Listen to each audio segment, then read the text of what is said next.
about not to account. Not to account. Number 1 is about depreciation. Depreciation yang disuruh cari adalah vehicle dengan building. Untuk vehicle dia bagi 10% on cost. Untuk building pula dia bagi 15% on book value. Untuk vehicle, depreciation dia adalah 10% multiply 160,000 equal to 16,000. Accumulated for depreciation untuk vehicle 16,000 plus 30,000 equal to 46,000. Net book value for vehicle 160,000 minus to 46,000 equal to 114,000. Untuk building, cost tolak dengan accumulated depreciation yang diberikan dalam trial balance, and then baru darab dengan 15% yang dibagi, dapat 30,000. Untuk accumulated depreciation for building, 50,000 plus 30,000 equal to 80,000. Net book value for building pula adalah 250,000 minus to 80,000 equal to 170,000.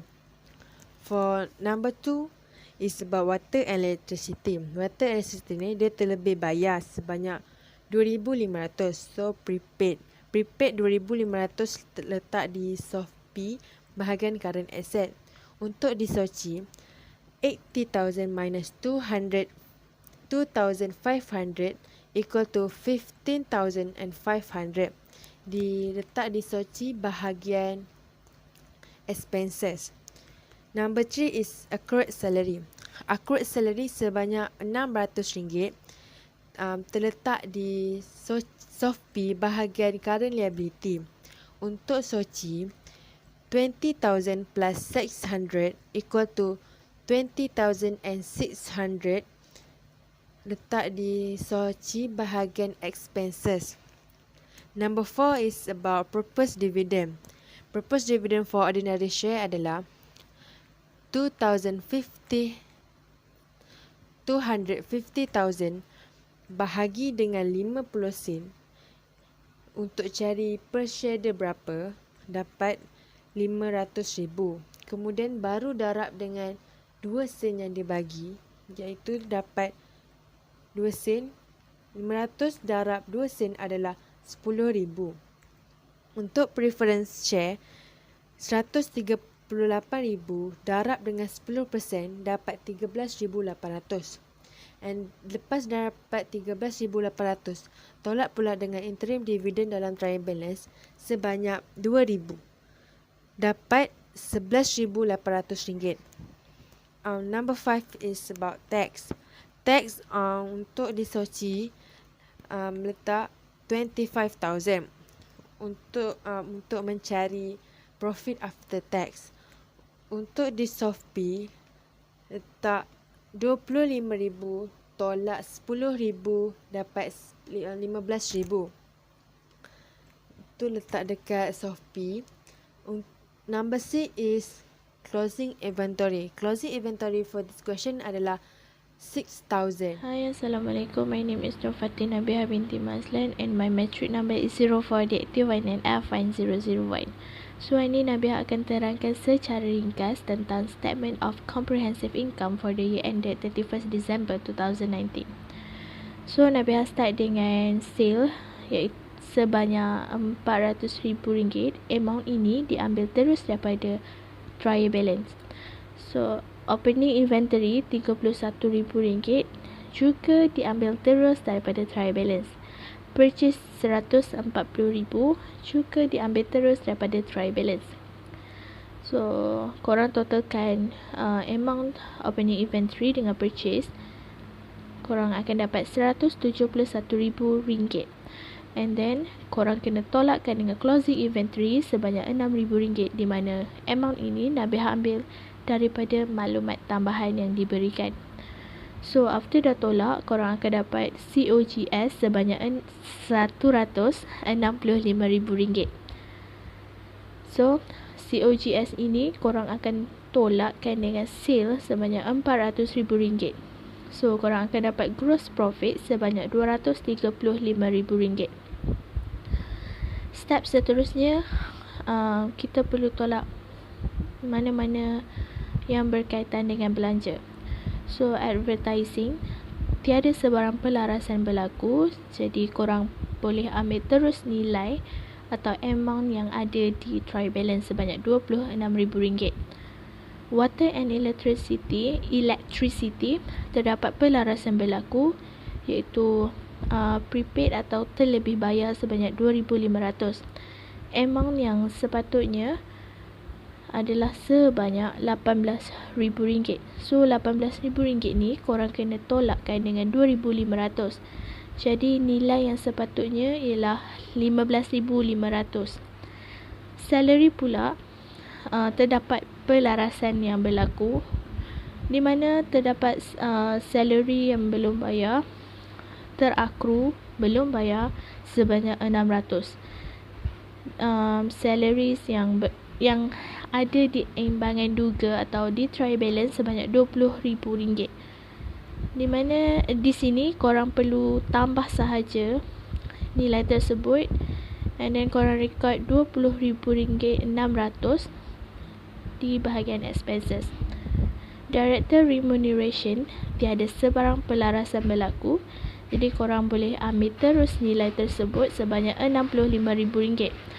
Depreciation vehicle, terdapat pelarasan berlaku, iaitu kenderaan disusut nilaikan sebanyak 10% atas kos.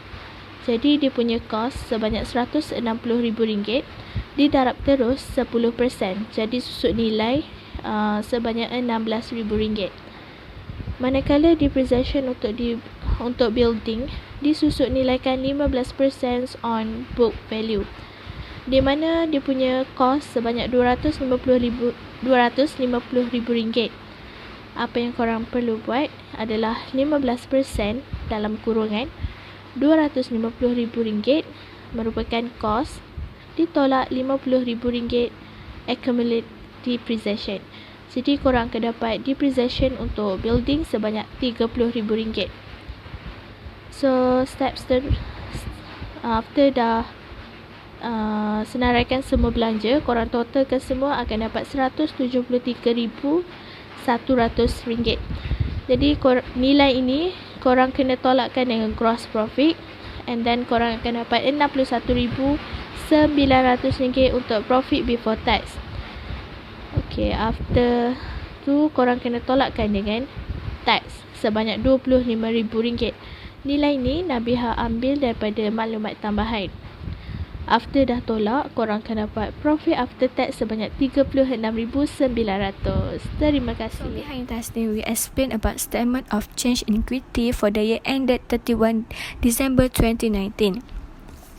After we get amount profit from statement comprehensive income are then transferred to the statement of change in equity, which is report how profit, dividend, share and other item have affected shareholders' equity. So firstly, set up in 4 columns, which is ordinary share, preference share, general reserve and return earning. Statement change in equity always start with balance from trial balance. So, let's take a look at each column. So, first column is ordinary share. Okay, untuk ordinary share, mula-mula sekali kita akan ambil balance PD dia, iaitu RM250,000. Untuk kolom ordinary share dan juga preference share, kita boleh nampak yang tiada maklumat tambahan yang mengatakan bahawa berlaku perubahan untuk kedua-dua share ini. Jadi, untuk kedua-dua share ini, kita hanya ambil balance PD mereka sahaja, iaitu RM250,000 dan juga RM138,000. Dan balance akhir kita akan dapat RM250,000 dan juga RM138,000 kerana tiada berlaku perubahan di antara kedua-dua share ini. So next adalah general reserve. Untuk general reserve sama, kita ambil balance BD iaitu RM33,000 and next di maklumat tambahan kita boleh nampak yang ada transfer to the general reserve iaitu RM15,000. Jadi RM15,000 ini kita akan tolak di return profit kerana kita transfer to the general reserve. Jadi di general reserve tu kita akan tambah sebanyak RM15,000. Jadi total akhir adalah RM48,000 untuk general reserve. So next adalah return profit, iaitu kolom yang terakhir. Untuk kolom yang terakhir sama juga, kita ambil balance daripada trial balance iaitu 35,000, and then profit for the year 36,900, iaitu yang amount ni kita dapatkan di income statement. And then kita ada appropriation transfer to general reserve. Transfer to general reserve, that's why kita tolak 15,000 kerana kita transfer dekat general reserve. And then kita ada proposed dividend di maklumat tambahan. Jadi untuk proposed dividend, kita akan tolak di return profit kerana dividen ni adalah sesuatu bayaran yang dibuat oleh company daripada profit untuk shareholder. So that's why kita untuk proposed dividend, kita tolak di return profit. Proposed dividend bagi ordinary share kita tolak sebanyak 10,000, manakala preference share adalah sebanyak 11,800. Sama juga seperti interim dividend yang kita boleh nampak di trial balance. So untuk ordinary share adalah 15,000 dan juga preference share adalah 2,000. Jadi kedua-dua nilai ini kita akan tolak di return earning kerana sebab dia dividend. Jadi balance CD untuk return earning selepas tolak ke semua tu adalah 18,100. Seterusnya, kita akan buat Statement of Financial Position pada 31 Disember 2019 untuk Alisha Berhad. Mula-mula sekali, letakkan non-current asset iaitu vehicle dengan amount RM114,000 dan building dengan amount RM170,000. Bagaimana untuk dapatkan nilai tersebut? Nilai ini diambil daripada notes to the account. Cost tolak dengan accumulated depreciation sama dengan net book value. Nilai net book value untuk vehicle dan building sebanyak RM114,000 dan RM170,000 dimasukkan dalam Statement of Financial Position di bawah non-current asset. Tambahkan nilai vehicle dan building untuk dapatkan total non-current asset berjumlah RM284,000. Kemudian, dalam Statement of Financial Position juga ada current asset. Masukkan inventory akhir yang nilainya diambil daripada additional information iaitu RM6,000. Receivables RM46,000, bank RM225,000 dan prepayment RM15,000 boleh dilihat pada trial balance untuk dapatkan jumlahnya. Prepaid water and electricity. Rujuk pada notes to the account nombor 2. Prepaid water and electricity bernilai RM2,500 dimasukkan dalam Statement of Financial Position di bawah current asset. Kerana belanja ini terlebih bayar dalam tempoh perakaunan semasa, sepatutnya diterima pada tahun hadapan tetapi dibayar terdahulu pada tahun semasa. Tambahkan kesemua nilai tersebut untuk dapatkan jumlah current asset sebanyak RM294,500. Seterusnya, current liabilities. Kita akan merekod account payable. Nilai account payable boleh diambil di dalam trial balance yang diberikan di dalam soalan iaitu RM54,000. Corporate tax. Masukkan nilai teks yang telah kita kira di dalam notes to account pada nombor 5 iaitu berjumlah RM15,000. Accrued salaries. Nilai accrued salaries boleh diambil di dalam maklumat tambahan yang berjumlah RM600. Seterusnya, record bank overdraft. Nilai tersebut boleh diambil di dalam trial balance yang diberikan iaitu RM13,000.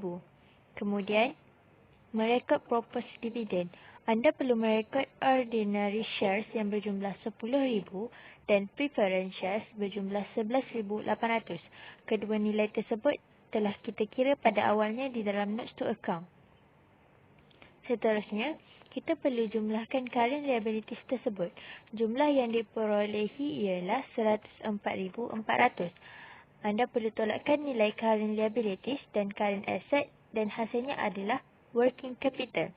iaitu 294,500 ditolakkan dengan 104,400 sama dengan 190,100. Akhir sekali, tambahkan nilai non-current assets dan working capital iaitu 284,000 ditambahkan 190,100 sama dengan 474,100. Seterusnya, equity. Di dalam equity, kesemua baki akhir akaun diambil di dalam statement of change in equity. Mula-mula, kita akan merekod ordinary shares yang berjumlah 250,000, kemudian diikuti dengan preference shares berjumlah 138,000, general reserve yang berjumlah 48,000 dan return earning berjumlah 18,100. Tambahkan kesemua nilai tersebut dan jumlahkan. Jumlah kesemua equity adalah 454,100. Di dalam long term, kita akan merekod 10% debenture yang diambil di dalam trial balance yang berjumlah 20,000. Akhir sekali, jumlahkan equity dan long term iaitu 454,100 ditambahkan dengan 20,000 dan berjumlah 474,100. Kita boleh lihat nilainya adalah seimbang. 20,000